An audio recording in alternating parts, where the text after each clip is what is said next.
అండి. జగన్మోహన్ రెడ్డి గారు గూగుల్ నేనే తెచ్చాను అని అంటున్నారు. అసలు అది ఉక్కు పరిశ్రమ కూడా నేనే ఎప్పుడో రాయేశాను అంటున్నారు సార్. మరి ఎప్పుడు వేశారు, ఎప్పుడు గూగుల్ తెచ్చారో చెప్పగలరా మీరు? ఆయన అబద్ధాలు చెప్పడంలో చాలా దిట్ట, అన్యాయాలు చేయడంలో పెద్ద పుట్ట. ఏం చెప్పాలా ఆయన గురించి? వాస్తవంగా మనం చూసిన వీడియోల్లో ఇప్పుడు వచ్చినటువంటి గ్రీన్ ఐరన్ ఫ్యాక్టరీ కూడా ఒకప్పుడు మాట్లాడినప్పుడు ఏమన్నాడు, చంద్రబాబు నాయుడు కొడుకు లోకేష్ అని హేళనగా మాట్లాడి కన్నా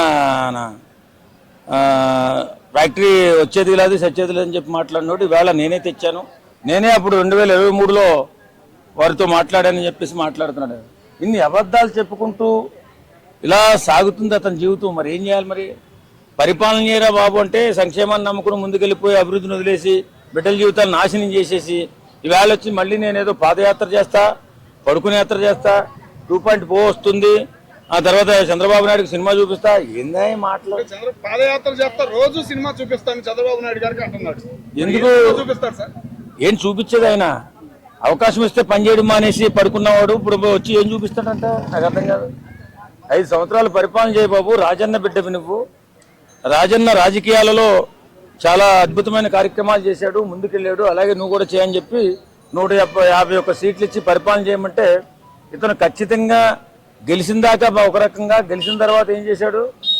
సంక్షేమం పేరుతో బటన్ నొక్కుతూ సంక్షేమ పథకాలు కొన్ని ఇచ్చుకుంటూ అందులో దోపిడీ చేసుకుంటూ ముందుకెళ్ళాడు తప్ప రాష్ట్రంలో అభివృద్ధి లేకుండా 2 ప్రాంతాలు విడిపోయిన తర్వాత అక్కడ ఉద్యోగ అవకాశాలు చాలా తక్కువగా ఉన్నాయి. ఐటీ కంపెనీలు లేవు, అలాగే ఫ్యాక్టరీలు ఏమీ లేవు. అక్కడ ఉన్నటువంటి యువతకు ఉద్యోగాలు లేవరా బాబు, నువ్వు అభివృద్ధి కార్యక్రమాలు ముందుకెళ్ళని చెప్పి అందరూ అంటుంటే లేలే నేను బటన్ నొక్కుతున్నా, అందరికీ డబ్బులు వస్తున్నాయి, బానిసలుగా నా దగ్గర ఉండండి మా ప్రయత్నం చేశాడు. ఇవాళ ప్రజలన్నీ గుర్తించి ఇది కరెక్ట్ కాదు, ఇతని పరిపాలన కరెక్ట్ కాదు, ఇతనికి పరిపాలన చేత కాదు అనే ఉద్దేశంతో ఆయన తీసుకొచ్చి 11 సీట్లకు పెట్టారు. ఇప్పటికైనా మారి పరిపాలన చేసే విధానం ఏంటి, ప్రజల పక్షాన్ని నిలబడేటటువంటి అవకాశం ఇంకోటి ఉంది. నేను చెప్తున్నా, ఇప్పుడు అసెంబ్లీకి వచ్చి జరుగుతున్నటువంటి ఇప్పుడు పథకాలు ఏమీ జరగట్లేదు, పథకాలు ఏమీ అమలు అవ్వట్లేదని చెప్పి ఇవ్వట్లేదు, డబ్బులు పడతలేదు, అందుకే కిరోసిన్ ఇస్తున్నారు అని విమర్శలు చేస్తున్నారు. ఆ విమర్శలు చేసేది ఏదో గాలిలో కాకుండా అసెంబ్లీకి వచ్చేస్తే బెటర్ కదా. అసెంబ్లీలోకి వస్తే అసెంబ్లీలో జరుగుతున్నటువంటి పనులు, అభివృద్ధి కార్యక్రమాలపై మనం మాట్లాడొచ్చు, వాళ్ళ సమాధానం కూడా చెప్తారు. ఎందుకు ఇవ్వట్లేదు, ఎందుకు అభివృద్ధిలో వెనకబడిపోయారు, సంక్షేమ పథకాలు ఎందుకు అమలు అవ్వట్లేదు, ఇవన్నీ అడగడానికి అవకాశం ఉంది. అసెంబ్లీకి రాకపోవడానికి గల కారణం నాకు బ్రహ్మ పదార్థంలో కనపడుతుంది. ఆయన ఎవరు అవమానపరిచింది లేదు, ఆయన ఎవరు తిట్టింది లేదు.